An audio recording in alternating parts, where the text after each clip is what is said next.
টেস্টের জন্য E45 নি 90 ফুট প্ল্যান্টার দেখো এটাকে দেখানো সবাই দেখো এটা হলো অ্যান্টেরিয়র ড্রয়ার টেস্টের পজিশন নি 90 ডিগ্রি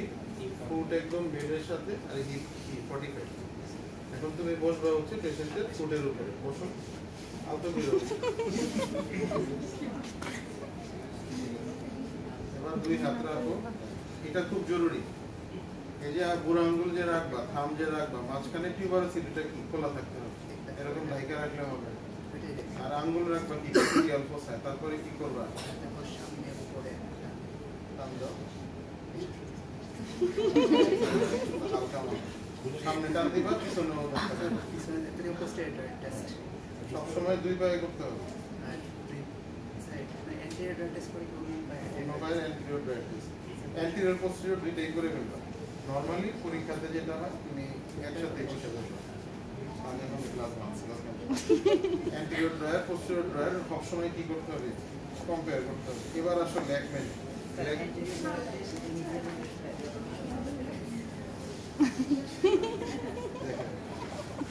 লেগম্যান দেখো লেগম্যান টেস্টের জন্য ফুটের 45 ডিগ্রি ঘোরায় এটা পাটাকে 15 থেকে 20 জায়গা 15 থেকে 20 সামার হ্যাঁ হ্যাঁ 15 তুমি হাতটা এখানে আরো নিচে করো তারপর হাত আর একটু বলো 20 ডিগ্রি এটা কিন্তু খুবই মিনিমাম 20 ডিগ্রি তুমি যদি স্কেলে দেখো চাঁদায় দেখো 20 ডিগ্রি খুব কম একদম কম এবার কি করবে তুমি টানো সামনে দিয়ে শক্ত করে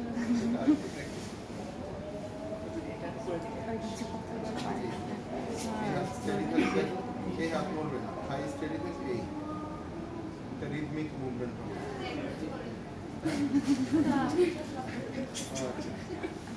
আমার কোনটা হচ্ছে দেখো হাইটা তোমার ফিক্স থাকবে এটা কথা হচ্ছে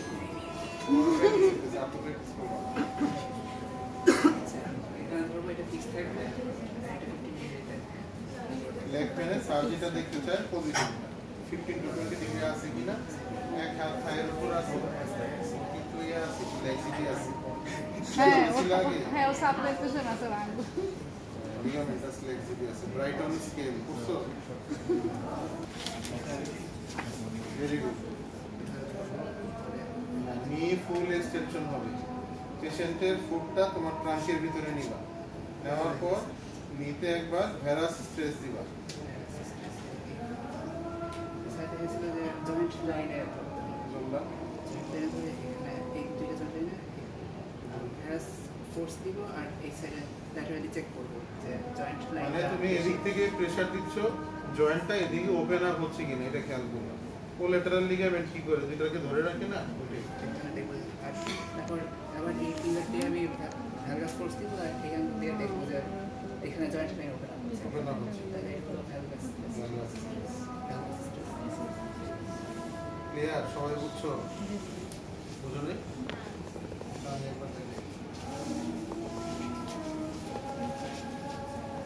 স্ট্রেস টেস্ট দুই ভাবে দেখা যায় একটা হলো নি এক্সটেন্ড আর একটা হচ্ছে কি নি 30 ডিগ্রি ফ্লেকশন তোমাদের একটা পারলেই হবে নি ফুল এক্সটেনশন থাকলো ট্রাঙ্কের মধ্যে তুমি ফ্লেট নিলা জয়েন্ট লাইন ফিল করলা দুই দিকে জয়েন্ট লাইন ঠিক আছে একবার এদিকে এই হাত দিয়ে আমি প্রেস করবো কোলাটারাল লিগামেন্ট থাকে এদিকে ও কি করে ধরে রাখে জয়েন্টকে যখন কোনো অ্যাবনর্মালিটি থাকে এদিক থেকে যখন প্রেস করবো এই জয়েন্ট লাইন কি হবে ওপেন আপ হয়ে যাবে আবার যখন এদিক থেকে প্রেস করবো এদিকে যদি কোনো মিডিয়ালে যদি কোনো ইনজুরি থাকে তাহলে কি হবে মিডিয়ালটা ওপেন আপ হবে প্যাথোলজিটা মনে রাখলে মনে থাকবে সঙ্গে আর কি বাকি থাকলো ক্যাসালি করে নেই এই ফুল ফ্লেক্সড হবে 90 ডিগ্রি 90 ডিগ্রি নি হচ্ছে ফুল ফ্লেকশন 90 ডিগ্রি নি ফ্লেকশন করলে কি হবে এটা লিগামেন্ট হ্যাঁ এটার প্যাথোলজিটা বলবো এটা কিসের জন্য করে মিনিসকাসের জন্য মিনিসকাসে যদি কোনো টিয়ার থাকে তাহলে ভাঙা টুকরা কোনো জয়েন্টের ভিতরে ঢুকে আছে বলো যখন তুমি হিপ 90 করলা নি এরকম পুরো ফ্লেক্স করলা তারপরে লেগ যখন এভাবে তুমি ঘোরাবা তাহলে কি হবে আড়াই প্যাচ যখন ঘোরাবা তখন ওই যে টুকরা যেটা এদিক ওদিক ঢুকেছিল ওইটা হঠাৎ করে বেরোয় আসবে, বেরোয় আসলে হাত যেখানে রাখছে একটা সাউন্ডের ফিল পাবো, ঠিক আছে, একটা ক্লিক সাউন্ডের ফিল পাবো। এটা হলো প্যাথোলজি, বুঝছো কিনা? কি দেখবো এটা না জানলে খালি আড়াই প্যাচ দিলে তো হবে, এবার আড়াই প্যাচ দাও। উপরে হাত রাখবো একটা, আর অন্য হাত দিয়ে মিডিয়াল থেকে ল্যাটারাল দিয়ে একবার, ল্যাটারাল থেকে মিডিয়াল একবার।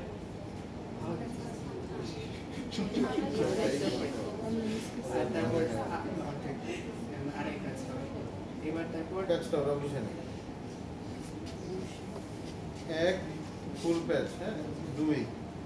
আরেকটা হাফ, এই হলো উপর ব্যাক মারি গেল। এই দিকে লেগ এক্সটার্নাল রোটেশন করবেন। একটু পারলে